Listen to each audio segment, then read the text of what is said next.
Bulletin की शुरुआत बड़ी खबर के साथ। और सबसे पहले बात उत्तरकाशी के टनल में फंसे 41 मजदूरों की, जिनको निकालने के लिए जद्दोजहद इस वक्त चल रही है। इसको लेकर के प्रेस कॉन्फ्रेंस भी की गई है। टनल हादसे से जुड़ा अपडेट ये है कि कल सुबह तक आ सकती है अच्छी खबर, और इसके साथ ही साथ टनल में फंसे सभी लोग सुरक्षित हैं, ये प्रेस कॉन्फ्रेंस में कहा गया। 39 मीटर तक खुदाई हो चुकी है। इस वक्त की सबसे बड़ी खबर, 18 मीटर तक खुदाई अभी बाकी है। वर्टिकल ड्रिलिंग वहां पर चल रही है, हॉरिजॉन्टल ड्रिलिंग वहां पर चल रही है, और उम्मीद यही कि जल्द से जल्द जो 41 मजदूर हैं जो कि इस वक्त वहां पर फंसे हुए हैं उनको निकाला जाए। बीते रोज जो तस्वीर सामने आई थी, जो वीडियो सामने आया था, वो बहुत भावुक कर देने वाला था, जहां पर तमाम मजदूरों ने वीडियो के जरिए अपने अपनों को सूचित किया कि वो पूरी तरीके से सुरक्षित हैं, पूरी तरीके से सेफ हैं। और आज जब प्रेस कॉन्फ्रेंस की गई, मौजूदा हालात की जानकारी दी गई, उसके बाद उम्मीद और भरोसा एक बार फिर से जल्द उन मजदूरों को सफलतापूर्वक ढंग से बाहर निकाल लिया जाए। खाना और दवाइयां वहां पर पहुंच रही है, बाकायदा जो पाइप है उसके जरिए खाने का सामान, पीने का सामान, दवाइयां वहां पर पहुंचाई गई है। इसके अलावा जो कि हम आपको तस्वीरें भी दिखा रहे थे कि वहां पर आसपास जो है एम्बुलेंस की जो संख्या है वो भी लगातार बढ़ रही है। पहली कोशिश ये होगी कि जैसे ही मजदूर वहां से निकले उनको जल्द से जल्द वहां पर निकाल करके चिकित्सकीय सुविधा पहुंचाई जाए। इस वक्त हमारे साथ हमारे दो सहयोगी मौजूद हैं। ग्राउंड जीरो से अक्षय राय मेरे सहयोगी इस वक्त मौजूद हैं। इसके अलावा मेरे वरिष्ठ सहयोगी दिनेश शर्मा इस वक्त मौजूद हैं न्यूज़ रूम से। सबसे पहले अक्षय, मैं आपके पास आ रही हूँ, फिर दिनेश जी मैं आपके पास आऊँगी। लेकिन अक्षय, जो प्रेस कॉन्फ्रेंस की गई उसमें एक बात तो क्लियर है कि 24 घंटे में गुड न्यूज़ कभी भी आ सकती है वहाँ से। देखिए, भारत 24 ने पहले ही ये खबर दी थी कि 15 से 20 घंटे में अच्छी खबर आ सकती है, और अब अधिकारियों ने कंफर्म कर दिया है। साफ तौर पर है कि जो भास्कर खुलबे हैं, फॉर्मर एडवाइजर पीएम रहे हैं, इसके अलावा जो यहाँ पर नेशनल हाईवे अथॉरिटी के जो अधिकारी हैं, महमूद अहमद अतिरिक्त सचिव हैं भारत सरकार में, उनका भी साफ तौर पर कहना है कि जिस तरह से ड्रिलिंग हमने की है, पिछले जो 3 पाइप गए हैं, लगभग उसमें 15 घंटे का समय लगा है। अगर सही से अगर मशीन काम करती रही तो 15 से 20 घंटे और लग सकते हैं। कहा जा रहा है कि देर रात तक या फिर कल सुबह तक खुशखबरी मिल सकती है सभी मजदूरों को वापस लाने में। और इसके लिए अब प्रशासनिक अमले ने तैयारियां भी अपनी पूरी कर ली है। यहाँ पर जो एम्बुलेंस हैं वो बुलाई जा रही हैं। हालांकि क्योंकि जो सिलक्यारा है, यहाँ पर अलग अलग गाड़ियाँ बहुत ज़्यादा हैं, तो यहाँ पर जगह भी नहीं है। लेकिन ये कहा जा रहा है कि चिन्याली सौड़ में उन सभी एम्बुलेंस को रखा गया है। तो ये माना जा रहा है कि जो ऑपरेशन है अंतिम चरण में है। कभी भी जो 3 पाइप बचे हुए हैं उनको इंसर्ट करने की कोशिश शुरू की जा सकती है, और साफ तौर पर है कि कभी भी खुशखबरी मिल सकती है। जैसा कि भास्कर खुलबे और नीरज खैलवाल जो नोडल अधिकारी हैं उन्होंने भी जानकारी दी है।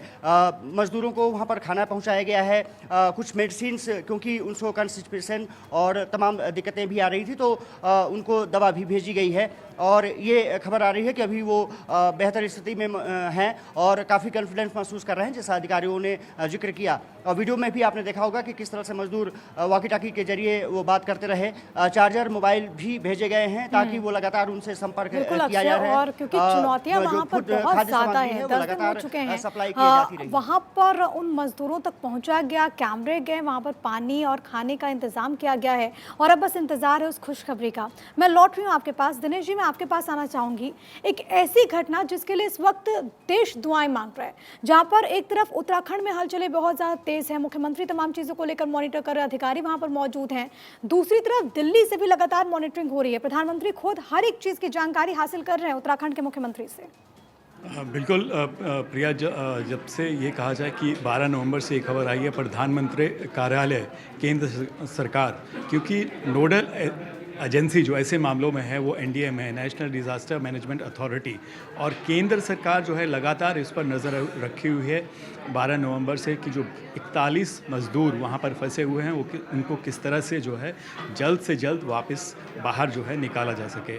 देखिए, प्रधानमंत्री नरेंद्र मोदी खुद जो है मुख्यमंत्री पुष्कर सिंह धामी से लगातार जो है जानकारी ले रहे हैं, और जो भी मदद राज्य सरकार द्वारा मांगी जा रही है वो राज्य सरकार को केंद्र सरकार की तरफ से, एनडीएमए की तरफ से वो सुनिश्चित जो है प्रधानमंत्री कार्यालय की तरफ से की जा रही है, प्रधानमंत्री की तरफ से की जा रही है, क्योंकि वो लगातार इस पर नज़र रखे हुए हैं। एनडीए में जो है लगातार एक्सपर्ट्स वहाँ पर पहले दिन से जैसे ही ज़रूरत जो ज़रूरत पड़ती रही केंद्र सरकार की तरफ से, वो एनडीएमए की तरफ से, केंद्रीय गृह मंत्रालय की तरफ से वो भिजवाई गई। एक्सपर्ट्स की बात हो, मॉडर्न इक्विपमेंट की बात हो, मशीन्स की बात हो, वो सब जो है जो भी ज़रूरत वहाँ पर ग्राउंड ज़ीरो पे जिसकी महसूस की गई वहाँ की सरकार द्वारा, अधिकारियों द्वारा वो भेजे गए। और प्रधानमंत्री कार्यालय के जो अधिकारी हैं वो भी ग्राउंड ज़ीरो पे मौजूद हैं, जो कि इस पर पूरी नज़र रखे हुए हैं और पूरी जो भी ज़रूरत है।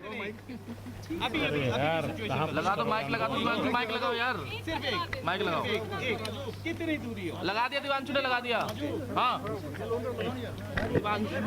ग्राउंड जीरो की आप तस्वीर देख रहे हैं और जो भी रिएक्शन सामने आएगा, दिनेश जी हालांकि जानकारी दे रहे थे, पहले एक बार रिएक्शन सुन लेते हैं। ठीक है, हम एक बार फिर से सुनवाएंगे आपको, क्योंकि वहाँ पर तमाम जो अधिकारी हैं वो रेस्क्यू में लगातार जुटे हैं। उम्मीद रखिए, प्रार्थना कीजिए कि जिस तेजी से हमने ये 3 पाइप हमने डाली, वैसे नेक्स्ट भी और 2-3 पाइप इसी तेजी से निकल जाए। और उम्मीद करते हैं कि अगले देर रात्रि तक या कल सवेरे सवेरे कुछ अच्छी खबर हम सबको मिले और हम सब जो हम अपनी मेहनत इतनी की है, सबने इतनी सब्र से इतने दिन अभी गुजारे काटे हैं, ये खुशी का मौका जल्द से जल्द देखने को मिले। भरोसा उन अधिकारियों की तरफ से जो कि लगातार रेस्क्यू में जुटे हुए हैं और उनका ये कहना है कि हम उम्मीद कर रहे हैं कि जल्द से जल्द वो गुड न्यूज़ आए और दुआ कीजिए कि और जो पाइप्स हैं वो अंदर चले जाए, क्योंकि अभी भी कई पाइपें हैं जिसके जरिए वहाँ तक जो सामग्री है वो पहुँचाई गई है। ड्रिलिंग का काम लगातार जारी है। एक बार फिर से, क्योंकि दिनेश जी हमारे साथ लगातार बने हुए और अक्षय भी लगातार मौजूद है। दिनेश जी, आप अपनी बात पूरी कीजिए, फिर अक्षय मैं आपके पास लौट रही हूँ। और क्योंकि केंद्रीय जो इंफॉर्मेशन एंड ब्रॉडकास्टिंग मिनिस्ट्री थी, वो भी इस पर नज़र रखी हुई थी और चैनल्स को, ख़ास तौर पर जो है न्यूज़ चैनल्स को और मीडिया को एडवाइजरी इशू की गई थी कि इसको बढ़ा चढ़ाकर जो है वो चैनल्स जो हैं, मीडिया जो है, इस खबर पर जो है एहतियात बरते।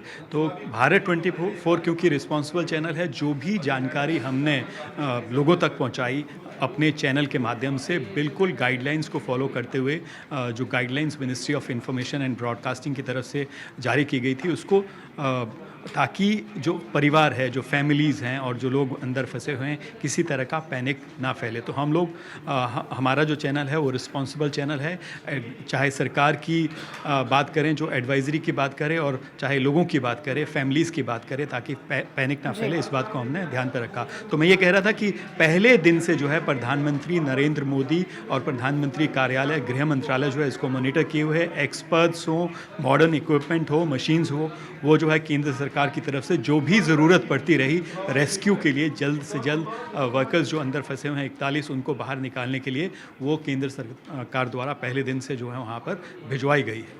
बिल्कुल, और उत्तराखंड के मुख्यमंत्री ने भी इस बात का जिक्र किया था। हालांकि आज ही उन्होंने ट्वीट करके बताया कि प्रधानमंत्री से उनकी बात हुई है और वहां पर जो कदम उठाए गए हैं उसका उन्होंने जिक्र किया और जानकारी भी उन्होंने दी है। मैं लौट रही हूँ दिनेश जी आपके पास, एक बार फिर से अक्षय आपके पास आते हुए, क्योंकि आप लगातार ग्राउंड जीरो पर मौजूद हैं, जो आप देख रहे हैं और आपके कैमरे के जरिए भारत 24 के दर्शक समझ पा रहे कि वहाँ पर सिचुएशन क्या है। जैसा कि दिनेश जी ने इस बात का जिक्र किया कि जिम्मेदार न्यूज़ चैनल होने के नाते हम नहीं चाहते कि उन लोगों में टेंशन पैदा हो जिनके अपने इस वक्त वहाँ पर फंसे हुए हैं, लेकिन ये बहुत ज़्यादा ज़रूरी है बताना कि आखिरकार चैलेंजेस वहां पर किस तरीके से आ रहे हैं, क्योंकि एक लंबा वक्त बीत चुका है। वहां पर जो रेस्क्यू टीम मौजूद है दिन रात जद्दोजहद कर रहे हैं, फिलहाल वहां पर क्या चल रहा है अक्षय?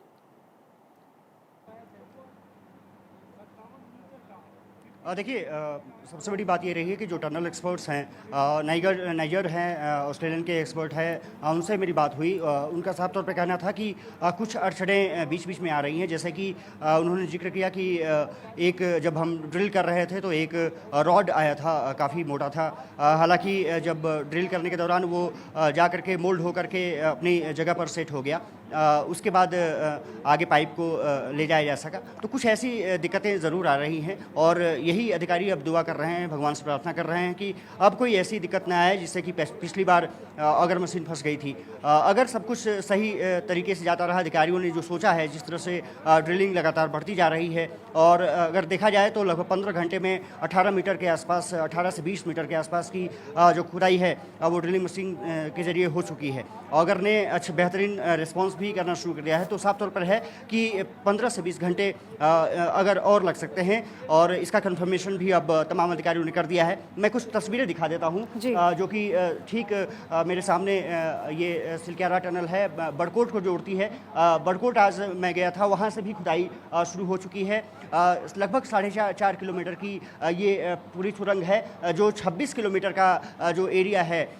ये कहा जाए कि 26 किलोमीटर बाई रोड को हम ट्रेवल करना पड़ता था और टॉप पर जाना पड़ता था, पहाड़ के टॉप पर जाना पड़ता था, और वो काफ़ी रिस्की हुआ करता था। ऑल वेदर रोड मतलब अगर बनाई जा रही थी तो ये सुरंग काफ़ी महत्वपूर्ण हो जाती है। और ये कहा जा रहा है कि सभी मौसम में इसको आसानी से इस्तेमाल किया जा सकता है, जो कि पहले इस्तेमाल नहीं किया जा सकता था।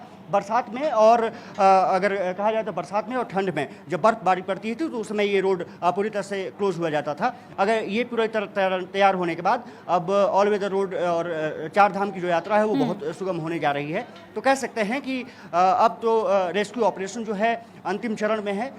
शाम को कुछ अपडेट और अधिकारियों ने देने की बात की है, क्योंकि ये कहा जा रहा है कि लगभग 5 से 7 मीटर की जो और दूरी है वो काफ़ी क्रूशल होने जा रही है। तो ये 39 मीटर अब तक हो चुका है। ये माना जा रहा है कि 45-46 मीटर तक का जो डिस्टेंस है वो काफ़ी महत्वपूर्ण होगा। अगर वहाँ हम पहुँच गए तो फिर 57 मीटर की 58 मीटर की जो दूरी है टोटल, वो पहुँचने में आसानी हो जाएगी। और तीन पाइप केवल जैसे उत्तराखंड बल्कि पूरा देश, हम और आप भी यही दुआ कर रहे हैं कि जल्द से जल्द उन मजदूरों को जो कि इस वक्त वहाँ पर फंसे हुए हैं वो सुरक्षित ढंग से बाहर निकल जाएं। अक्षय, बहुत धन्यवाद आपका, ग्राउंड जीरो से आप हमारे साथ जुड़े। दिनेश शर्मा मेरे वरिष्ठ सहयोगी भी मेरे साथ मौजूद रहे, आपका भी बहुत शुक्रिया हमारे साथ जुड़ने के लिए, तमाम बातचीत और जानकारी दर्शकों तक पहुँचाने के लिए। तो जिंदगी की जंग और इस जंग से जुड़ी हुई हर एक अपडेट सिर्फ और सिर्फ भारत 24 पर